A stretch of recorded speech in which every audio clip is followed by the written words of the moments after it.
2 দিন আগে দেখেছি বাংলাদেশের মুন্সিগঞ্জে একটা হুজুর জানাজার নামাজ পড়ার জন্য দাঁড়িয়ে গেছে, তার পেছনে মানুষেরা দাঁড়িয়ে আছে। জানাজার সালাত শুরু হয়ে গেল, নামাজ পড়তে পড়তে প্রশাসনের কিছু লোকজন গিয়ে ইমামকে নামাজ পড়িত অবস্থায় ওখান থেকে গ্রেফতার করে নিয়ে গেছে।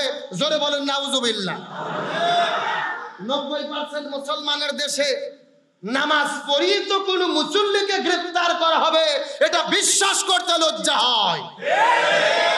আল্লাহর কোরআন বলেছেন ওয়া নাজলামু মিম্মান মানা মাসাজিদাল্লাহ, ওরা তো সবচেয়ে বড় জালেম যারা মানুষদেরকে আল্লাহর নাম নিতে বাধা দেয়, আল্লাহর জিকির করতে বাধা দেয়, নামাজের মধ্যে বাধা দেয়। তার মানে যারা নামাজে বাধা দেয় এরা জালেম। ফতুক আব্দুল সালাম যুক্তিবাদী না আল্লাহর?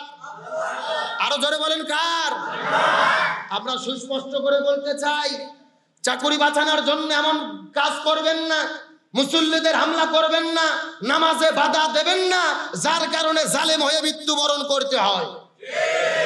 আমার তো মনে বলে যারা নামাজ পড়িত অবস্থায় ইমামকে গ্রেফতার করেছে, মুসল্লিদের গ্রেফতার করেছে, এদের জানাজা ছাড়া কবর দেওয়া দরকার। তার কারণ ও তো নিজেই জানাজা পছন্দ করে না। কথা বল না কেন? ও নিজে যদি জানাজা পছন্দ করতো কোন ইমামকে নামাজ পড়া অবস্থায় গ্রেফতার করতে পারতো?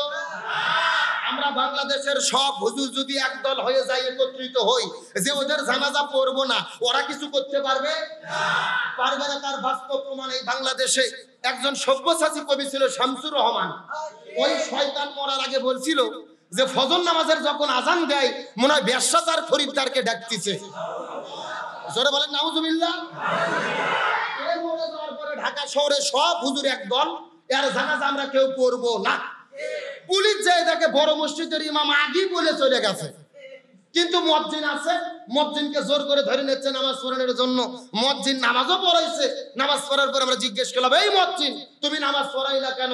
মুয়াজ্জিন বলতেছে টেনশন করো না, পেশাব পায়খানা করে ওযু করিনি, দোয়াও করিনি, বিনে ওযুতে বিনে দোয়াতে মার দিছি, তার কারণ হলো ওস্তাদের মার। এ জোরে কোন ওস্তাদের মার?